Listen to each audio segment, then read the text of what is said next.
강명 비지트 방문 개막식 3월 4일 4시. 전시장 들어가는 거를 찍다는 거고. 안녕하세요. 김달진 미술여러분의 김달진입니다. 서울시립미술관 서수문본관에서 강명희 비지트 오늘 전시가 오픈을 합니다.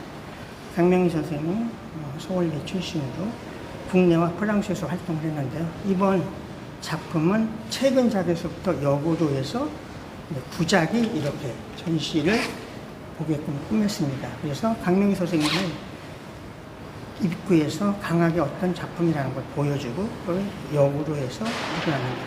처음에 이런 구상작가였었죠. 그리고 강명희 선생님이 이런 자화상 이렇게 꾸며진 전시에서 강명희, 임세택 선생님은 89년에 국립현대미술관에서도 부부전을 가졌던 작가이고 프랑스 퐁피두 센터에서도 전시를 가졌던 그런 작가입니다. 이 전시 많이 와서 도와주세요.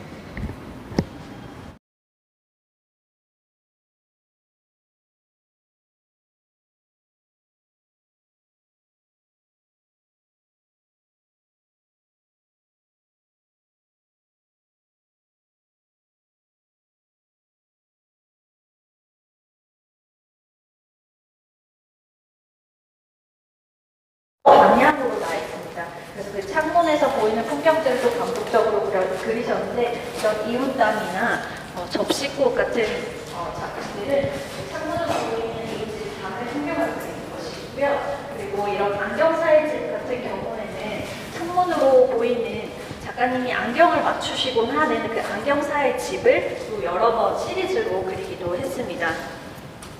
작가님이 또 많은 시인들과 교류를 하셨습니다. 그래서 작가님이 이 작품 그림을 그리시고 도미니크 드 빌팽이라는 정치인이자 시인인 분이 이 그림을 보고 시를 쓰신 것이 있습니다.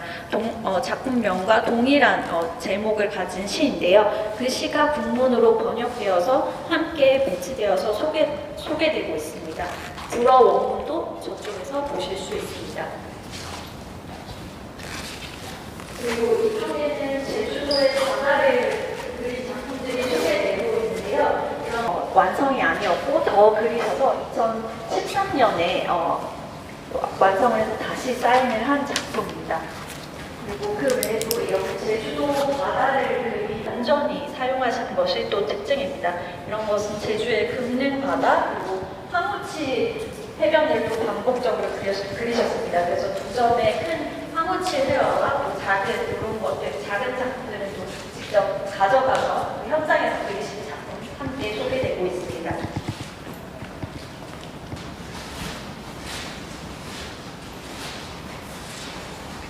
이쪽에서 초랑과 같은 소개해드리도록 하겠습니다. 이 작품은 제주도의 하나하나 중국의 초나라 시인인 불원이라는 시인의 이소라는 시를 좋아해서 자주 필사하곤 했다고 합니다. 이 시는 불원이 정치적으로 추방당한 후에 유랑하면서 쓴 귀향 문학으로 알려져 있는데요. 작가님께서는 한 곳에 머무르지 않고 이동하면서 작업을 해왔습니다. 그래서 그러한 것에 대한 사유가 이 작품에도 드러나 있는데요. 그 불원의 이소라는 시에 산초가 반복적으로 등장을 합니다. 그래서 제목도 그것과 관련해서 초란도라고 붙이셨고 이 작품 안에서도 산초가지를 그려 넣으신 작품입니다. 그리고 이 작품 같은 경우에는 제주의 현재 바다를 그린 작품이지만 작품 제목이 부러움입니다. 물에 빠져죽다 이런 의미를 담고 있는데요. 이런 식으로 죽음에 대한 메타포가 작품 제목이나 작품을 그린 장소에서 드러나는 것이 특징입니다. 그래서 삶과 죽음에 대한 사유가 함축되어 있는 작품이라고 생각하시면 될 것 같습니다.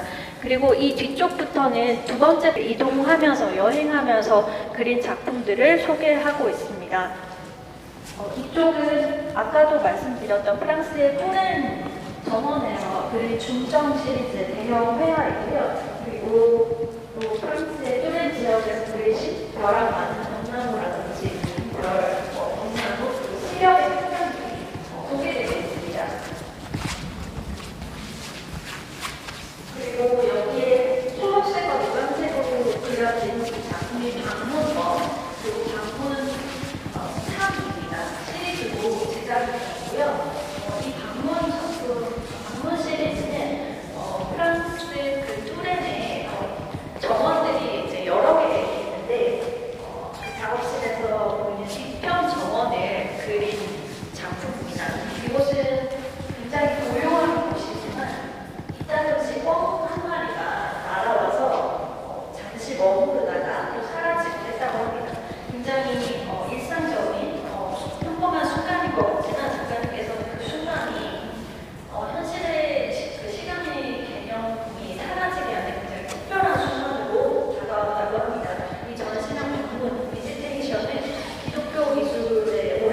관계 소개되고 있습니다. 여유였던 거죠.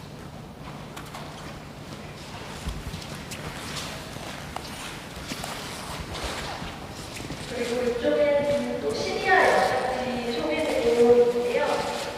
이 시리아 작품은 작가님이 시리아에 직접 방문한 적은 없지만 시리아의 전쟁 소식을 듣고 그리신 작품입니다. 시리아 1은 프랑스에서 그려졌고 이 시리아 2와 시리아 역가는 제주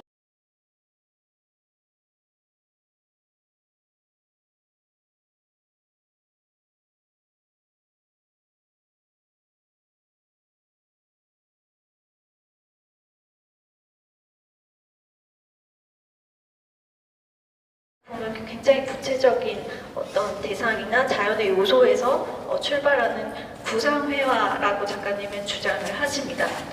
화면은 그렇지만 마치 이제 추상화처럼 보이는 것이 작가님만의 또 특징이라고 할 수 있습니다. 그 인도에서 소를 먹지 않고 숭배하고 이런 소를 대하는 태도가 다른 것에 또 굉장히 흥미를 느껴서 이렇게 그리신 작품이고요.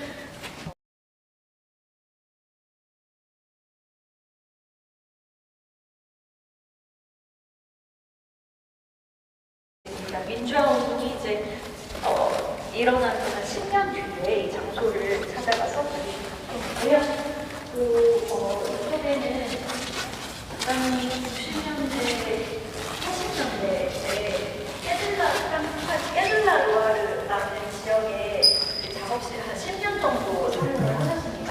그쪽에서 보이는 창밖으로 보이는 풍경들을 적극적으로 그렸는데요. 이런 작품들이 이쪽에 있는 작품들이 모두 그 풍악을 보고 그린 작품입니다. 그쪽은 운하가 보이는 곳이었는데 그쪽에 보이는 운하 물의 풍경을 이렇게 그리셨고 그리고 창밖으로 보였던 오종나무 꽃과 열매들 또 함께 그리셨고요.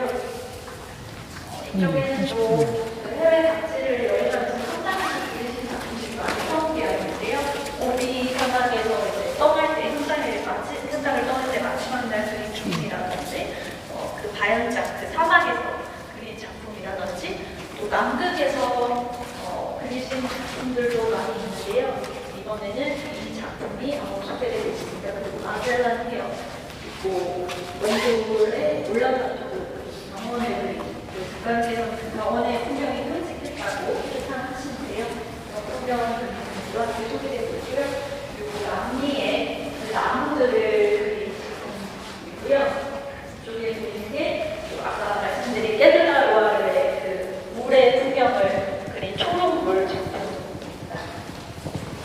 그리고 여기가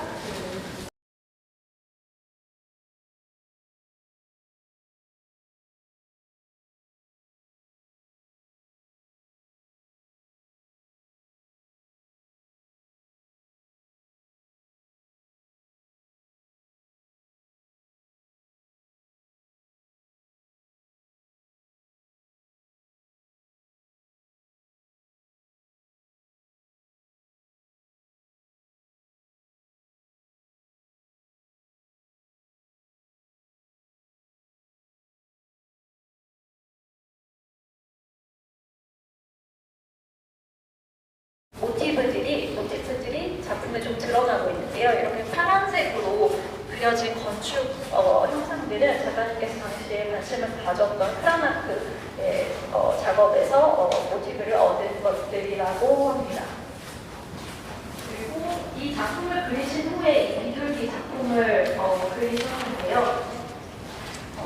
이 그림을 그릴 때도 물론 한국의 그런 암울한 현실에 대한 생각이 끊임없이 이어졌고 이 비둘기는 밀라노에서 작가님이 본 비둘기 떼를 그린 것인데 이런 비둘기처럼 이렇게 뭔가가 모여있는 것만 봐도 마치 이런 것들이 당시에 시체처럼 보이셨다고 합니다. 왜냐하면 생각이 다 그런 그 한국의 현실이나 그런 것들을 좀 머릿속에서 그런 것들이 떠나지 않는 상황이다 보니 그렇게 보였고 그런 풍경을 그린 것입니다.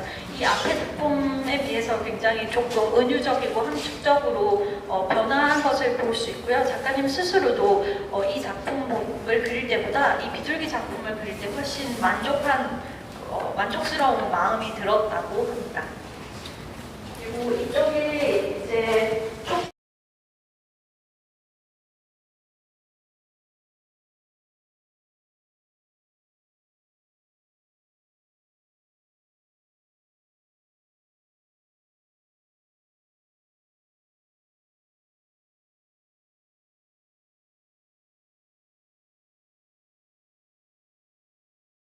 네, 정면으로 앞으로 좀 그렇게 확인하시면 시우를 또 플러스 끝내는 많이 보이고 기회가 적었지.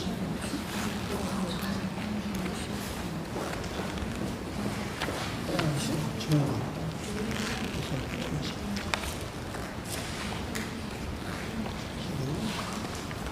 서부 작품 제작을